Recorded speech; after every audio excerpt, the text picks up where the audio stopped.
All right, safety pros, welcome back. Yeah. You know we like to do these deep dives. Yeah.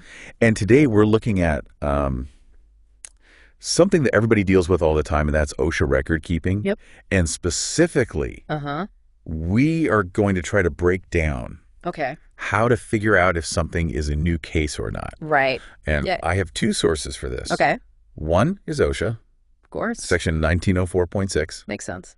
And the other is a really great video by our friends over at Safety One Source. They always do a great job. They do a really good job of breaking this down. They do. So why is this important? Well, you know, this is something that trips a lot of safety professionals up, and it can really throw off, you know, your safety record and potentially lead to some compliance issues. Yeah, this is one of those things that it's not just about the paperwork. Right. It's about really understanding what's going on with the workers and how to keep them safe. For sure. So OSHA gives us two basic scenarios for what makes a new case. The first one is pretty straightforward. All right. If an employee has not had this particular injury or illness in this particular body part before, it's a new case. That makes sense. And the reason they say body part is because, you know, two different hand injuries could both be new cases if they were caused by different job duties. Yeah, different mechanisms of injury. Right. Potentially. Exactly. Yeah. So it's really about making that connection between what they were doing and what happened. OSHA is really focused on that prevention aspect. Exactly. So you want to understand how the work led to that injury so you can prevent it.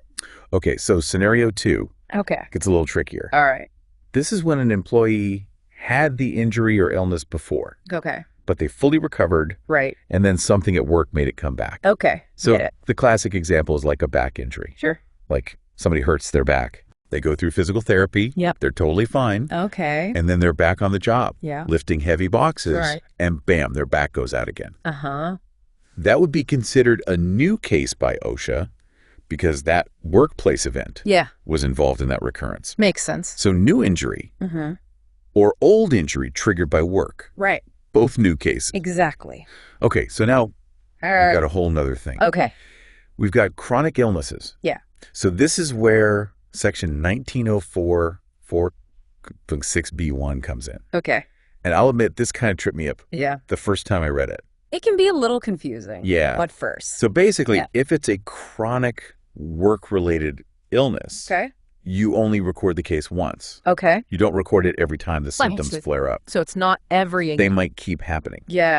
Even without workplace exposure. Right. So, for example, if somebody has occupational asthma and they have an attack at work, that gets recorded. Makes sense. But if they go home that night and they have another attack, that doesn't get recorded. Exactly, because the assumption there is that, you know, that chronic condition would have those ups and downs, even without the workplace exposure. Even without that initial... exactly. So things like occupational cancers, asbestosis, silicosis bisonosis, things like that, where those symptoms might keep recurring. No matter what. So how is that different from acute episodes, which are recorded every time they happen? Good question. So the difference there is that with an acute episode, you know, there's something that happens at work that immediately triggers those symptoms. So each time that happens, that's a new recordable case. Because the workplace is the direct cause. So going back to our asthma example, if that worker is cleaning up a really dusty area, they have an attack. That would be a new... That would be a new recordable incident because it was directly caused. By that exposure, exactly. So it's all about that cause and effect relationship. Gotcha. Which leads us to another kind of tricky area. What if we're just not sure? What if it's not that clear cut? What if we don't know? Can we get a doctor's opinion? Can we ask a doctor? So OSHA actually does address this in 1904.6B3. You're not required to consult with a physician. But if you do, you have to follow their opinion. So we can't just shop around. Exactly. Until we get a doctor that... You can't go doctor shopping. Says what we want. No, you have to follow that professional opinion as to whether it's a new case or a recurrence. So what happens if we get different opinions from different medical professionals? That's where things get really fun. So in that situation, you have to choose what OSHA calls the most authoritative opinion. And that I don't just mean picking the one we like better. No, it doesn't. Right. It means really looking at the documentation. Okay. The reasoning behind each opinion and making a judgment call based on which one seems the most thoroughly supported. Okay, this is where I think Safety One Source is so helpful. Absolutely can. Because they really break down like how to do that. Yeah, they do a great job of breaking that down. Yeah. For sure. So before we get into all of that, I just want to make sure that everybody listening has got these fundamentals down. Yeah, for sure. Any questions? Yeah, any questions before I move on? Okay, so let's get into some like real world examples here. Yeah. Because, you know, these OSHA guidelines, they sound good on paper. Right. But when you get into the real world, things get a little messy. Exactly. So let's say we have a worker who develops carpal tunnel syndrome. Okay. After years of doing the same repetitive motions on an assembly line. So classic. Yeah, classic work-related injury. Yeah. And, you know, we're assuming this worker hasn't had carpal tunnel before. Right. So this is a new case. Yep. Let's say that worker gets treatment, goes through physical therapy, makes a full recovery. Right. They're back at work. Yep. No symptoms. Right. Everything's good. Fantastic. But then a few months later, they're moved to a different task, still in the assembly line, but it involves different repetitive motions. That's and right. all of a sudden, their carpal tunnel flares up again. Okay. So now we're in scenario 2. Yeah, scenario 2 territory. Okay. They had the injury before, they fully recover. Yep. And then something at work triggered those symptoms to come back. Yeah, new task. Exactly. And this is where that, Right. you know, specific body part element can come into play. Right. Because even though it's the same condition, carpal tunnel, it might be affecting a different part of the hand or wrist. Yeah. Or it might be triggered by a slightly different motion. Okay. So it could be. So it's not just the same diagnosis. Exactly. It's that link. It's all about that link. Between the job and the... Between the job and the injury. Okay. And again, you know, that goes back to OSHA's focus on prevention. Right. That's what they want. They want to understand, Yeah. you know, how those workplace hazards are contributing to these injuries. So let's switch gears a little bit. Okay. And talk about chronic illnesses. Okay. So let's say we have a worker who was exposed to asbestos years ago. And now they have mesothelioma. Yeah. Tough one. Yeah. Tough situation. Unfortunately, it happens. All too often, unfortunately. Yeah. So, and they might have times where their symptoms are really bad. yeah, they might go through periods where the symptoms are really bad. Yeah. They might stabilize for a while. Yeah. Maybe even go into remission. Well, but even with all of those ups and downs, Yeah. it's still just recorded as one case. Right, because it's a chronic illness. Exactly. And those symptoms are just going to keep recurring. Right. Even without? What if we don't know Okay. if it's chronic or acute? That's a good question. And that's where things can get a little...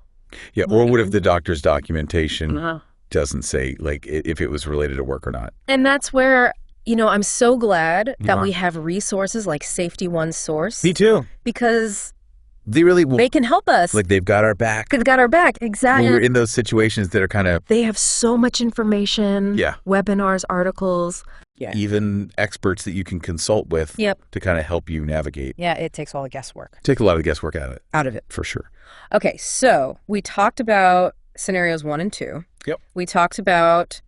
Chronic versus acute. Chronic versus acute. Now let's talk about that elephant in the room. Okay. What happens when you get conflicting medical opinions? Oh, yeah. Because you said before, we have to pick the most authoritative one. Right. But how do we actually do that? Well, that's a great question. Because, you know, it's one thing to say choose the best one. Right. But how do we actually do that? Yeah. So let's say you've got 2 different opinions on a worker's back injury. Okay. One doctor says it's a new injury from lifting at work. Okay. And another doctor says it's just a flare-up of a pre-existing condition. Yeah. I've been there. Yeah, it can be tough. That's stressful. It is stressful because you're trying to do the right thing. You're trying to follow OSHA. Yeah. But you've got this you don't know. conflicting information. Yeah. So what do? Well, first, you look at the documentation. Okay. Which doctor has provided, you know, the most thorough records, the most detailed explanation of their reasoning. So not just a one-liner on a form? Exactly. Not just a checkbox. Right. You want to see, their thought process. Right. The evidence they're using to support their opinion. Okay. And then you can also consider, the expertise of each doctor. Yeah. Is one a specialist in back injuries, right, while the other is a general practitioner. Right. So it's not just their credentials. Exactly. It's their specific knowledge and experience related to this particular injury. Okay. And then finally, and this is maybe the trickiest part, you have to consider how well each opinion aligns with everything else about the situation. Yeah. What are the workers' reported symptoms? Okay. What are their job tasks like? Yep.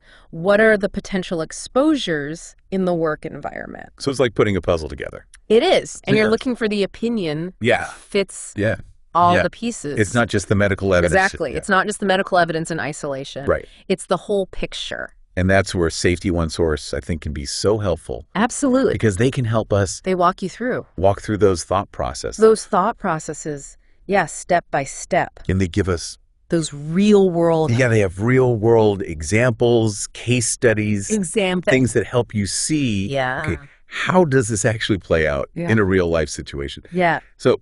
Okay, we've covered a lot. We have. But there's one more thing. That I think we need to talk about. Right. And that's time. Oh, yeah. Because time can really mess things up. Perfect.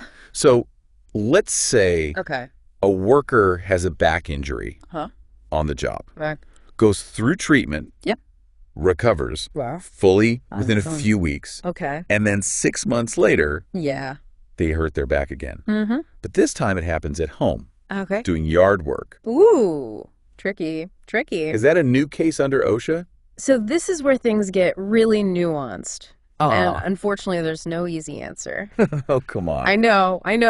Because you can't leave me hanging. I won't leave you hanging. Okay. The key here is to figure out if there's a reasonable connection between that initial workplace injury and the later injury that happened off the job. So if they were like shoveling snow and slipped on some ice. And hurt their back. That's probably not. Probably not. In OSHA. A new OSHA recordable case. Right. But if there's a plausible link between the two, maybe that initial workplace injury kind of weakened their back, made them more susceptible to re-injury, even during everyday activities, then we need to look a little deeper. So let's say this worker had been saying, oh, my back's still kind of bothering me. Right. Even after they were quote unquote recovered. Exactly. And then they bend over to tie their shoe and their back goes out. That would raise some red flags. Yeah. For sure. Sure. So in those cases, you really need to gather as much information as possible. Okay. Talk to the worker. Yeah. Review their medical records. Maybe even consult with medical professionals to see if there's enough evidence to link those two injuries. Documentation is key. Documentation is key. Yeah. Always. The more information we have. Yes. The more detailed our records are. Yeah. The better equipped we are. Yeah. To make those tough calls. And that's why it's so important to have a good network. Absolutely. Whether it's organizations like Safety One Source, our colleagues in the SACE field, trusted medical professionals, having that team of experts to lean on. Makes a big difference. Can make all the difference. Because none of us are going to know everything. Have all the answers all the time. All the time. Or it's okay to ask for help. When you need it. Okay, so we've talked about a lot today. Yeah. But what's the one thing that you want every safety professional to remember about determining new cases? Right. I think the biggest takeaway, this might sound obvious, but these OSHA guidelines are really just a starting point. Right. Real world situations are rarely black and white. Right. There's a lot of gray areas. Exactly. And you're going to run into those gray areas all the time. So it's about really understanding what OSHA is trying to do. Exactly. Understanding the spirit of those guidelines. Yeah. Their focus on identifying workplace hazards. Preventing future injuries. Right. And then using that to make the best decision. Applying that to every situation. Exactly. Apply to each case. And that's where I think Safety One Source is so helpful. Absolutely. Because they don't just give us the rules. Right. They give us the tools to... They give you the tools, the support. Actually figure it out. Yeah, to really, analyze those complex scenarios. Right. Figure out what information you need. Yeah, and make those judgment calls confidently. Exactly. Yeah. That's the best decision. It's easy to get so caught up. It is. In the paperwork. In the fear of making a mistake. Yeah, but ultimately, at the end of the day, it's about creating a safe, keeping people safe, and healthy work environment. Yeah. For everyone. And the record keeping is just part of that. Exactly. So to all of our listeners out there, yeah, don't be afraid to ask for help. Don't be afraid to dig deeper. Ask questions. Ask those tough questions. You're not alone. And you're not alone. You've got people out there. Absolutely. To help you. There's resources, experts, a whole community of safety professionals who are ready and willing to support you. Exactly. And a huge thank you to Safety One Source. Yes. For partnering with us on this episode. Absolutely. And for giving all these resources. Yeah, they're a true champion. To safety professionals. For workplace safety. They really are. Yeah. All right. Everybody, stay safe out there. Stay safe. And keep those questions coming. We'll see you next time. We'll see you next time.